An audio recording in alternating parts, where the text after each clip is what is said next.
হ্যাঁ, মাকে এখানে ছোট্ট বাচ্চার পুজো করার কথা কারণ হলো ওই চাল কলার গল্প। চাল কলার গল্পটা একবার বলে রাখি। আজ থেকে অনেকদিন আগের ঘটনা। মায়ের জন্য মায়ের পুরোহিত গেছে বাজার করতে দেখে ছোট্ট একটা বাচ্চা মেয়ে গায়ে কালো রং মেখে ভিক্ষা করছে, পুরো মাকালির মতো সেজে।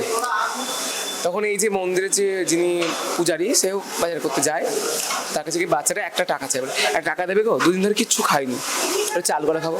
বাচ্চা ধাক্কা মেরে যা কাজ করে খা। বাচ্চাটা গা ঝাড়া দিয়ে উঠে বলে, যদি কাজই পেতাম তোমাকে ভিক্ষা চাইতে আসতাম। দুজনের মধ্যে ঝগড়াটি হয়, বাচ্চাটাও বাজারের মধ্যে চলে যায় ভিক্ষা চাইতে যেতে। উনি অনেক করে বাজার করে নিয়ে আসে। সেদিন মায়ের ছিল মহালয়ার দিন, মায়ের অমাবস্যার পুজো। তো রীতিমধ্যে মায়ের পুজো হচ্ছে। মায়ের অমাবস্যার দিন আপনারা জানেন প্রত্যেকে যে একটা ঘিয়ের প্রদীপে মায়ের পুজো হয়। সেই দিনও তাই হচ্ছে। হঠাৎ উনি দেখেন, লক্ষ্য করেন মা নেই।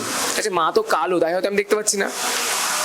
সঙ্গে সঙ্গে কেমন কেমন যেন মনে হচ্ছে যে সব ধোঁয়াশা লাগছে, সত্যিই মা নেই। তখন ঘিয়ের প্রদীপে দেখে না, অনেক কেউ নেই।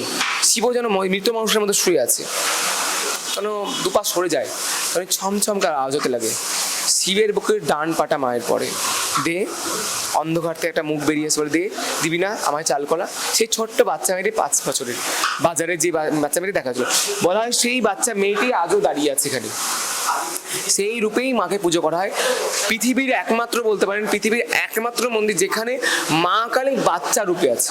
আপনি কোথাও পাবেন না যে মা কালী বাচ্চা রূপে আছে।